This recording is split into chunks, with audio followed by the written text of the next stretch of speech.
some church traditions, many of us have grown up in a situation where we are afraid of where our kid's journey is going to end up.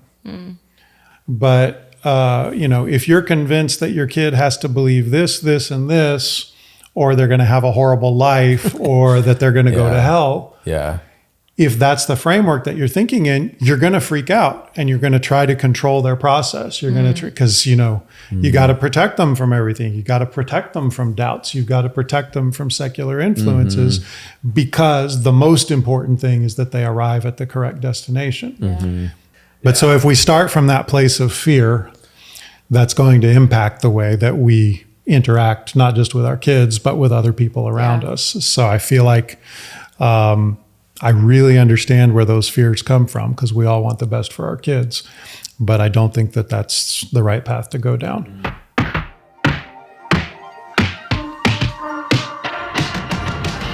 Hey, welcome to the Roots That Last podcast, where parents get an opportunity to share their expertise, their experiences, and their wisdom on creating a lasting faith in their families. This week, we had an awesome conversation with Steve and Alejandro Turley. Alejandro is one of our students here. I get to see him every Sunday, and he's absolutely amazing. He's great. And Steve is the director of Seminary at Truett, which is Baylor University's seminary program. I think I'm right on here that? in Houston. In Houston, yes.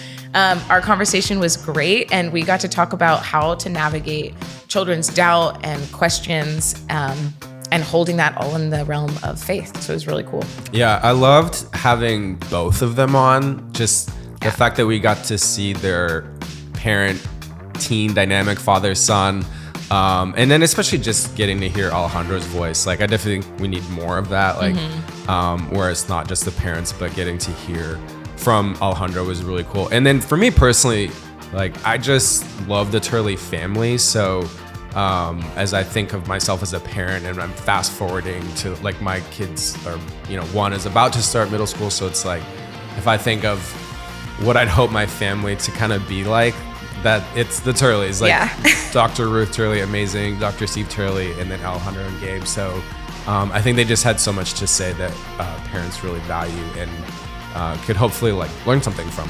Yeah, I thought it was great. Well, we're excited for you to hear this conversation, so let's get into it.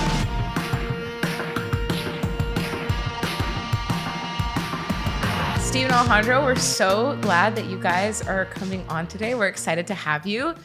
We have asked you guys to share a little bit about navigating doubt and faith and those conversations. Alejandro, you and I have had a lot of conversations about science and faith and the tension between knowing about faith and knowing about theology or biblical knowledge, but not ever being able to know everything.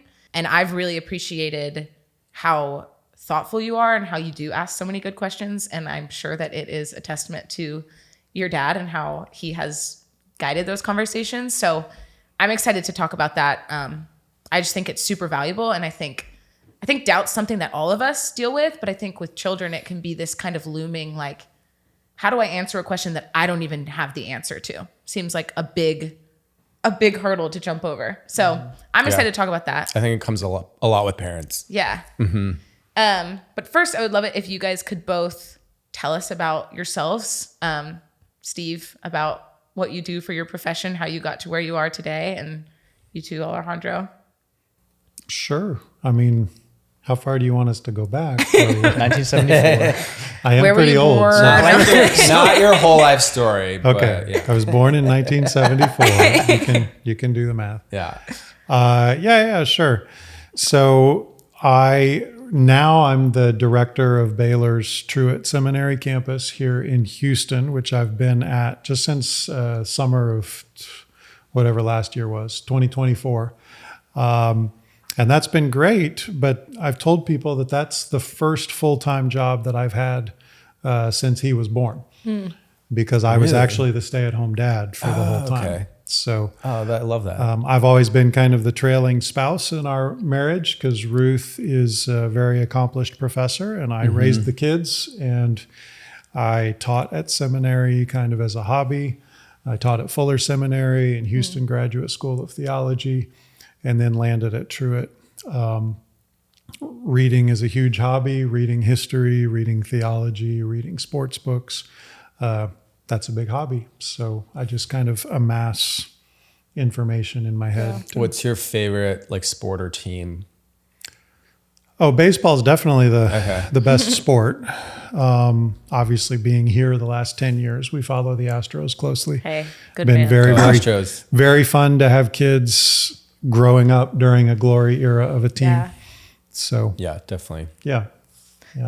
I'm interested for you, how did theology or seminary, how did that play into, like, was that for you answering questions about your faith? Was that like a spiritual practice, or did that become more of just like you said, it's a hobby? Is it more of a hobby, or like where did those intersect? No, I didn't think seminary was a hobby. I loved it. Yeah. I really enjoyed it. I'm obviously still at it. Yeah. 30 years later, but no, I had a very strong sense of calling into ministry. So seminary was preparation for that. I loved the intellectual side of it. I've always loved the nerdy, cerebral parts of our faith. If anything, my history graduate studies were the hobby. Yeah. But I've always felt more strongly driven by theological studies. And yeah, so it's not so much a hobby. It's really part of what I've always seen as a calling. Very cool. So Alejandro, tell us a little bit about you. I don't really know what to say because I don't have the Well, tell years. us, you're a senior in high Yeah, school. I'm a senior in high school. I go to Baylor. You play sports. I've swam since I was 9. I'm the captain of the Baylor team now, or one of the captains. Cool. That's amazing. I'm horrible at like actual swimming, so when anybody could like It's really do hard. a race, I'm just super impressed. It's extremely hard. I think physically it's probably one like top 5 hardest sports. Yeah. Well, Alejandro, in a lot of ways, you're just like a normal teenager doing the teenager high schooler thing. Yeah. But also, I would say, in a lot of ways, you're wise beyond your years, and you're a very thoughtful teenager, and you do ask a lot of really good questions. Like the first time I ever met you, I think you asked. You started talking about like why do bad things happen to good people and suffering, and I was like asking my about the Holocaust. impression of you ever, I was like, wow, okay, this is a different type of student. Yeah, I immediately. I was kind of like I should have asked that maybe like after the fact. But I appreciated it. I like thinking through those things too. But I guess for you, when did you start to, I guess, own your own faith? Like come into, my faith isn't just something that I've grown up with and something that we do, but something I care about. And then when did the hard questions and probably the doubt that comes with hard questions, like when did that really start to come up for you? I think that I've kind of always thought a little too much about a lot of things. But I think like closer to like high school age, I started, I know I remember like in middle school, I really enjoyed sitting in on small group. And I remember I always enjoyed thinking about the theological questions they're asking about. And of course he's leading it. So, and there's a lot of people like that in the small group. Not all of them. It's probably like half and half. I always like thinking about it, but I never, not until probably within the last like 2 years, I never actually thought about it like as a real tangible thing. It was just like a fun thought experiment. Yeah.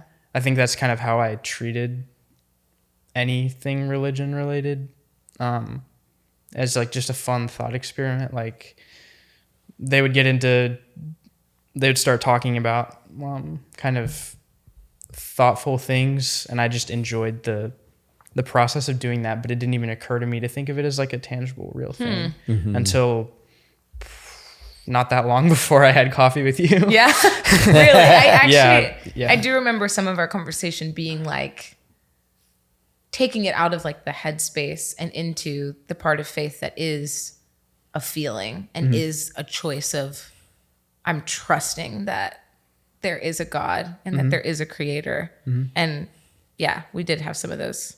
So I guess, where do you think you are with that now? Like we had coffee, what was that? Maybe 6 months ago? Yeah, I think it was about 6 months ago because it was a couple weeks after the summer retreat. Yeah.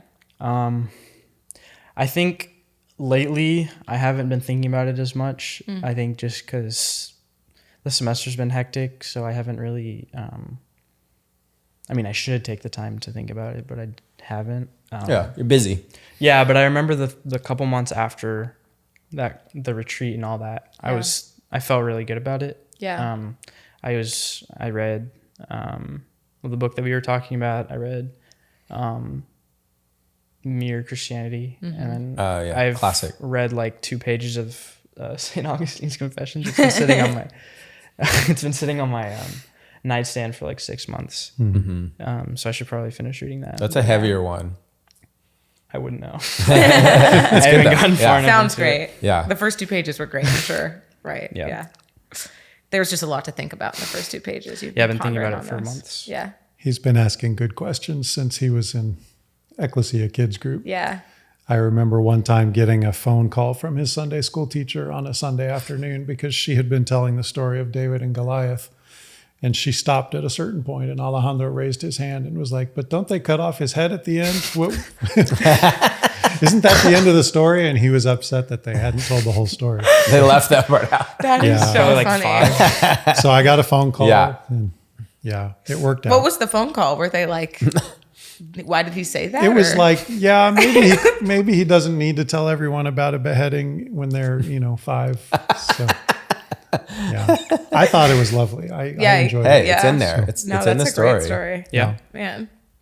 So, Steve, we wanted to hear, like, from a parent's perspective, what's felt like an appropriate way to respond to one of your kids when they raise a question that's like a hard question or just have doubts about faith. Yeah.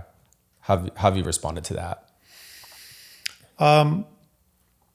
I have, not just with questions about faith, but really anytime something comes up that the boys are struggling with, I always just want to hear more. Tell me where you're coming from. Tell me where the question is coming from. Sometimes it doesn't happen as much now, but when they were younger, they might ask a question, but there was something else behind the question that they didn't know how to enunciate. And so we could kind of figure out, all right, what is the thing that we're talking about? And then we can talk about it. And my way of answering questions, and my small group would know this, and my students would know this. I almost never give a straight answer. I'll lay out the different possibilities. Like, oh yeah, some people think about it this way. Others will think about it this way. I'm a classic Enneagram 9, so I tend to be able to see. Yeah. I don't want to be indecisive, but I just see. Yeah. I see the all good sides, points all around. See both Right. sides. Yeah. I've always appreciated that. Okay. The specifically just the idea of like what I've appreciated about him is that I can ask a question and it's more like there's no definitive answer. There are very few questions that truly have a definitive. This is the answer. Yeah. If you just lay out, here's credible arguments for each position you choose. Yeah. And because then not only will you, over the course of 18 years, have your positions that you feel like they're your own, first of all, but you can also understand why you think the way you do beyond just my parents told me so. This is just what was laid out Yeah. for me. Because I think that there are probably some things that I disagree with him on. Yeah. I think that we've had a course. couple where we're talking about something and we don't agree, but we both have.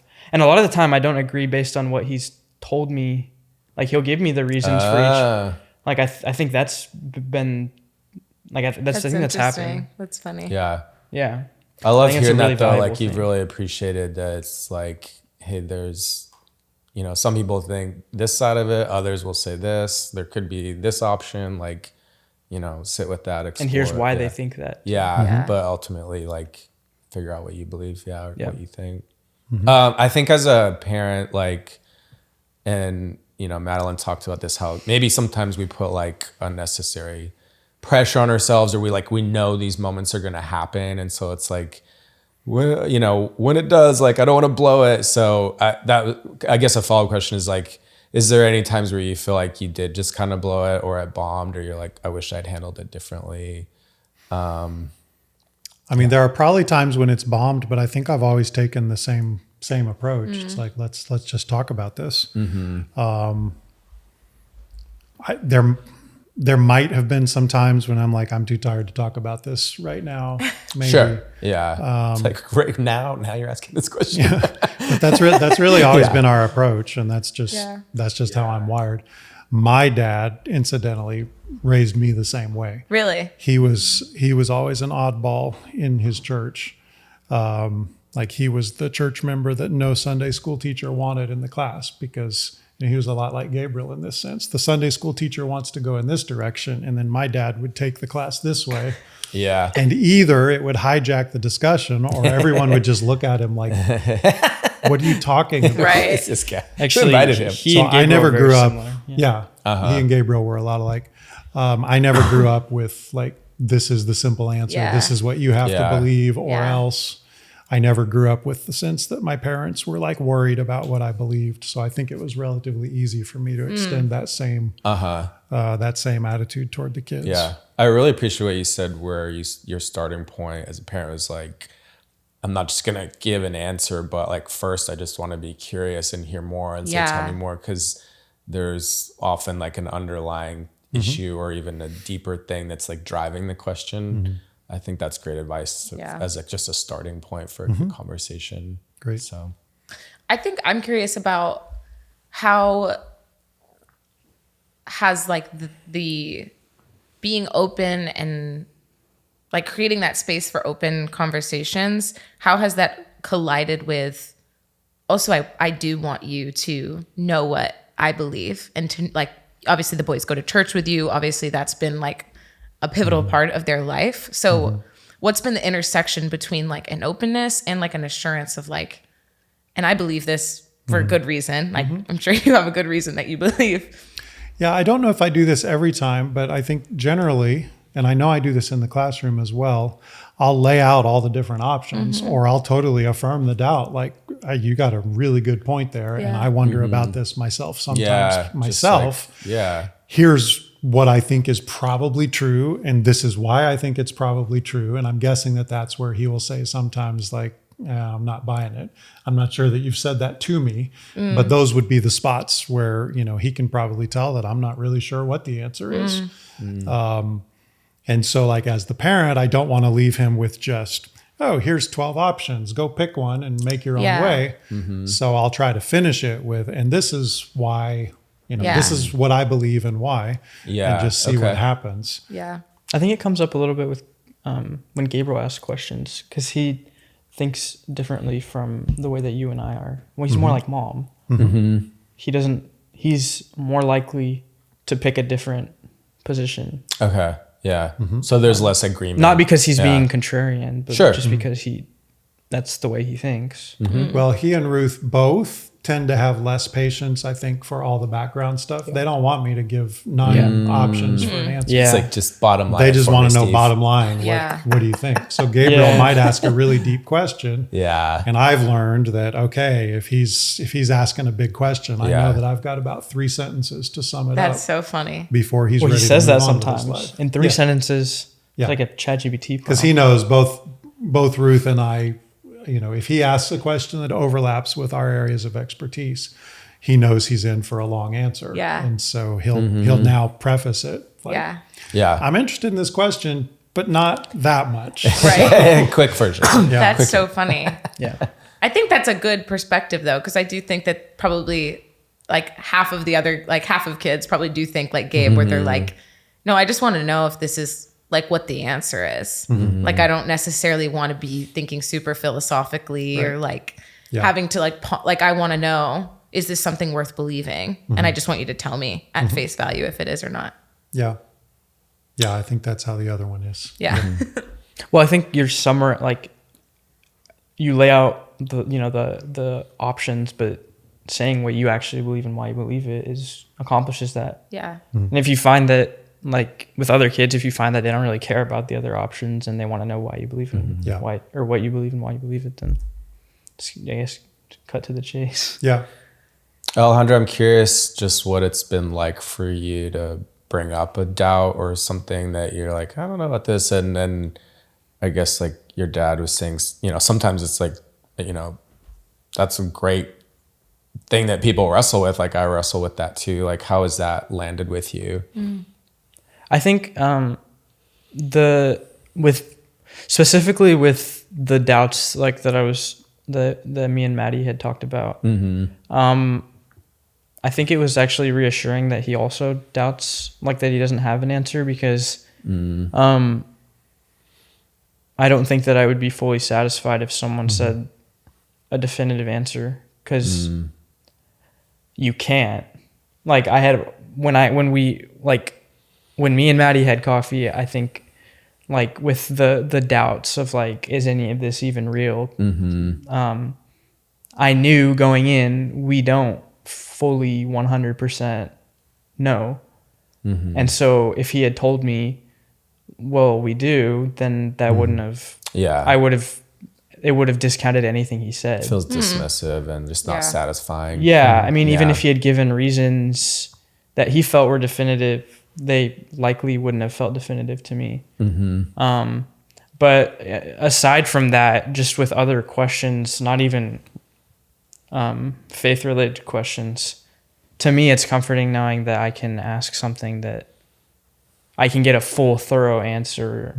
Like a lot of the time, I don't even feel like I would have to do any of my own research, which I've tried to actually I've tried to do that more. Like if there's an important question, because he's a human too. So like I can't just be like, oh, well, my dad gave me this, and this information. Literally your that's personal why. chat GPT. Yeah, like Dad's I already can't figured treat it that out. like I'll just that. ask him. But I definitely used to, and I mean, I have found that most of the time when I do look stuff up on my own, there's a lot of like overlap. Because he knows what he's talking about. I read way too much news. Yeah. Just way too much in general. Yeah. Are there any, for both of you, I'm curious, just have you guys ever looked at certain resources or practices just that have helped you navigate these moments where you're, you know, having a conversation and instead of just saying like, this is the answer, like, are there things you've looked to or pointed Alejandro to, or is there anything that like you've appreciated from just a resource or practice perspective? I know one resource that I've pointed to many times is BioLogos, because a lot of Alejandro's questions over the years have been the interface between science and faith. You know, what's you see the world around you, and if you're just looking at it, you see this thing, and then you go to church and they're talking about this thing, and you read Genesis 1 and you think, does that sound like that's really how it happened? Or are we looking at, are we looking at a poem? Are we looking at a myth? Sure. So I think that's been the source of most of his questions. But BioLogos is a tremendous resource. Their website is just full of discussions about science and faith. And, you know, they've got real solid scientists and solid theologians really working on some of these questions. So I've been really pleased with that resource. That sounds really cool. I definitely want to check that out. And then I worked for a long time with InterVarsity Christian Fellowship, focusing specifically on graduate students and faculty over at Rice. And since a young age, he's had friendships with really highly regarded scholars who have a very serious and public faith. And I think that that's provided some role models.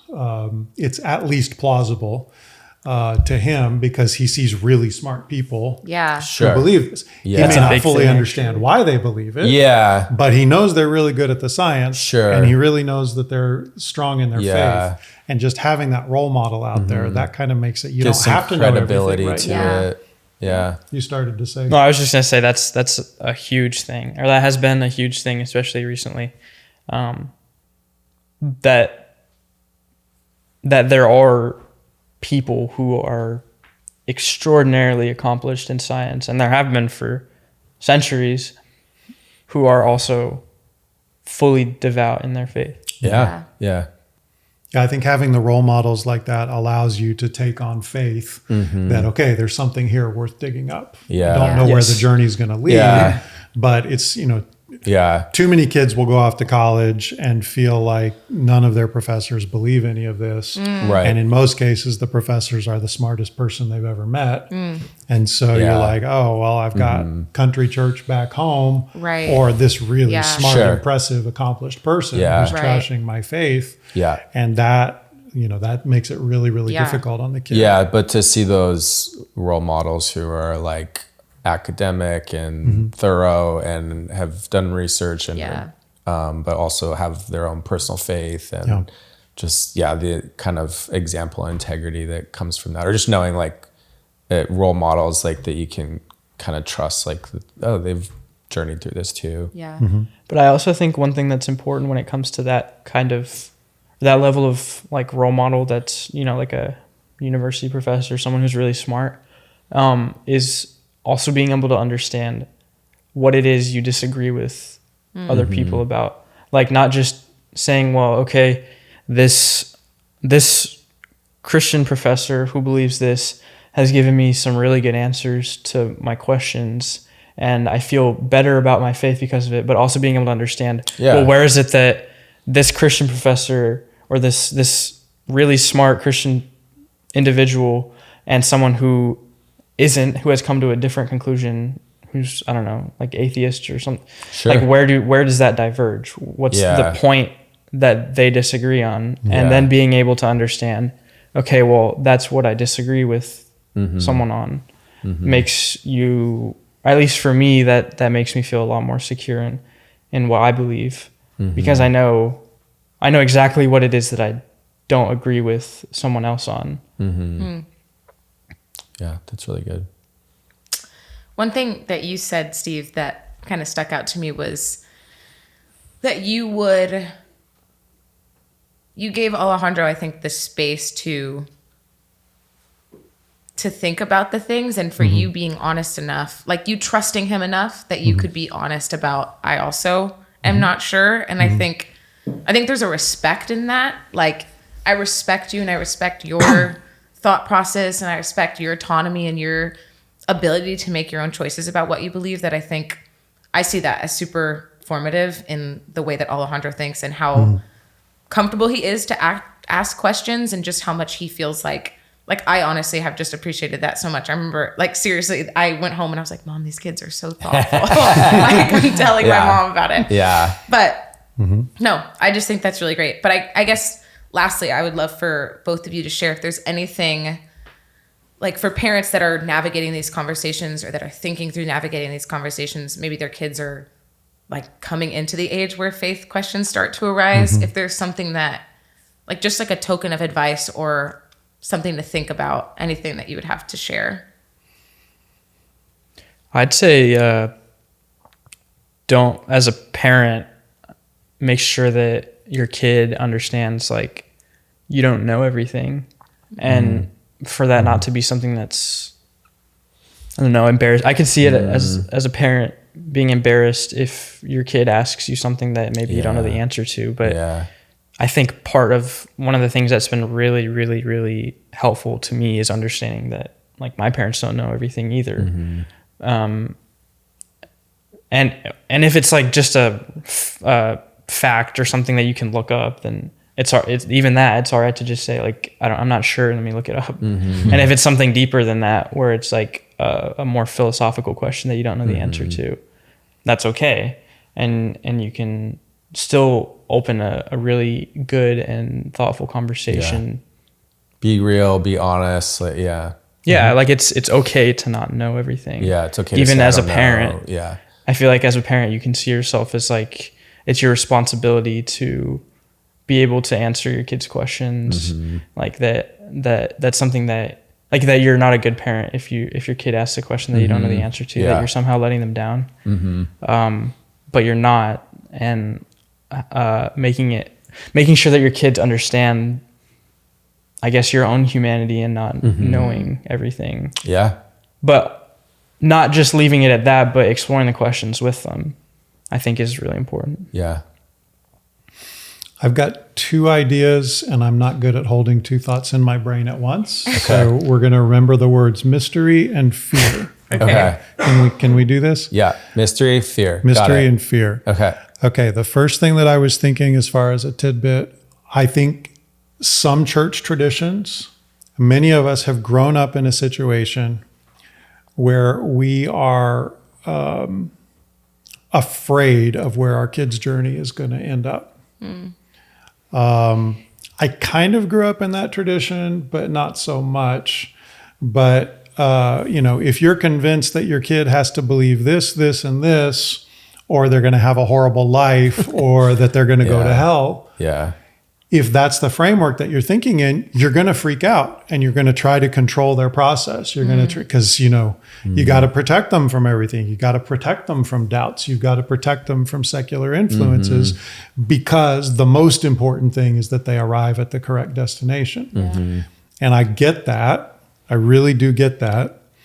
But that's not going to lead to it probably is not going to lead to a mature Christian faith in your kids. Your kids have to make the discovery. And I've always felt that it's much better off for us to talk about the doubts, to talk about the complexities now before they go off to college or before they become young adults and they don't, all they've known is this. And then they meet really smart people that they admire who think this, and maybe they think this is stupid. So you mentioned a minute ago that it seems like I really trust Alejandro and give him space. It feels a little bit cheesy to say this, but it's not as much trusting Alejandro as it is trusting God. God loves Alejandro. God wants to draw Alejandro to God.